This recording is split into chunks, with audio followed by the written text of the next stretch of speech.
ಮಧ್ಯಾಹ್ನ ಬಿಸಿ ಊಟದ ಬಗ್ಗೆ ಹೇಳ್ಬೇಕು ಅಂದರೆ, ಮಧ್ಯಾಹ್ನ ಬಿಸಿ ಊಟ ಕೊಡ್ತಿರೋದ್ರಿಂದ ನಮಗೆಲ್ಲರಿಗೂ ತುಂಬ ಹೆಲ್ಪ್ಫುಲ್ ಆಗ್ತಾ ಇದೆ.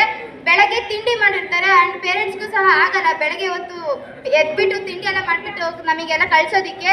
ಮತ್ತು ಅದು ನಾವು ಬಾಕ್ಸ್ನ ಕ್ಯಾರಿ ಮಾಡುವಾಗಲೂ ಸಹ ಅದೆಲ್ಲ ಫುಲ್ಲು ತಣ್ಣಗಾಗಿರುತ್ತೆ. ತಣ್ಣದೆಲ್ಲ ಊಟ ಮಾಡಿಬಿಟ್ಟು ನಮಗೆ ಹುಷಾರಿಲ್ದಿರಂಗಾಗುತ್ತೆ. ಹಾಗಾಗಿ ಇಲ್ಲಿ ಸ್ಕೂಲಿಂದ ಬಿಸಿ ಊಟ ಕೊಡ್ತಾ ಇರೋದ್ರ ಬಗ್ಗೆ ಹೇಳ್ಬೋದು. ಅದರಿಂದ ನಮಗೆ ಪ್ರೋಟೀನು ಸಿಗುತ್ತೆ ಆ್ಯಂಡ್ ಬಿಸಿ ಬಿಸಿಯಾದ ಊಟನೂ ಸಿಗುತ್ತೆ. ನಮ್ಗೆ ಯಾವ ಕೊರತೆನೂ ಇರಲ್ಲ. ಬಿಸಿ ಬಿಸಿ ಊಟದಲ್ಲೂ ಸಹ ಮನೆಯಲ್ಲೂ ಸಹ ನಾವು ಬಿಸಿ ಬಿಸಿ ಊಟ ಮಾಡೋದಕ್ಕೆ ಇದು ಮಾಡ್ತೀವಿ, ತಂಗ್ಳನ್ನೇ ಊಟ ಮಾಡೋದಕ್ಕೆ ಇದು ಮಾಡ್ತೀವಿ. ಬಟ್ ಇಲ್ಲಿ ಬಿಸಿ ಊಟನೇ ಮಾಡಬೇಕು ಅಂತ ಹೇಳ್ಬಿಟ್ಟು ಟೀಚರ್ಸ್ ಎಲ್ಲ ಇದು ಮಾಡ್ತಾರೆ. ನಾವು ಸಹ ಊಟ ಮಾಡೋವರೆಗೂ ತರಕಾರಿ ಎಲ್ಲ ಹಾಕ್ಸ್ಬಿಟ್ಟು ಟೀಚರ್ಸು ಸಹ ಊಟಕ್ಕೆ ಹೋಗೋದು. ಊಟ ಕೆಲವೊಂದ್ಸಲ ನಮಗೂ ಸಹ ಸುಸ್ತಾಗುತ್ತೆ ಮಧ್ಯಾಹ್ನ ಊಟ ಮಾಡಲಿಲ್ಲ ಅಂದರೆ. ಹಂಗಾಗಿ ಬಿಸಿ ಊಟ ಇಸ್ ದ ಬೆಸ್ಟ್. ಆ್ಯಂಡ್ ಇತ್ತೀಚೆಗೆ ಮೊಟ್ಟೆ ಬಾಳೆನೂ ಸಹ ಕೊಡ್ತಾರೆ. ಕೆಲವೊಬ್ಬರು ಮೊಟ್ಟೆನೂ ಚೂಸ್ ಮಾಡ್ತಾರೆ, ಕೆಲವೊಬ್ಬರು ಬಾಳೆನೂ ಚೂಸ್ ಮಾಡ್ತಾರೆ. ಅದರಿಂದನೂ ಸಹ ಇವಾಗ ನಮಗೆ ಕ್ಯಾಲ್ಶಿಯಂ ಎಲ್ಲ ಸಿಗ್ತಾ ಇದೆ, ಪ್ರೋಟೀನ್ ಎಲ್ಲ ಸಿಗ್ತಾ ಇದೆ.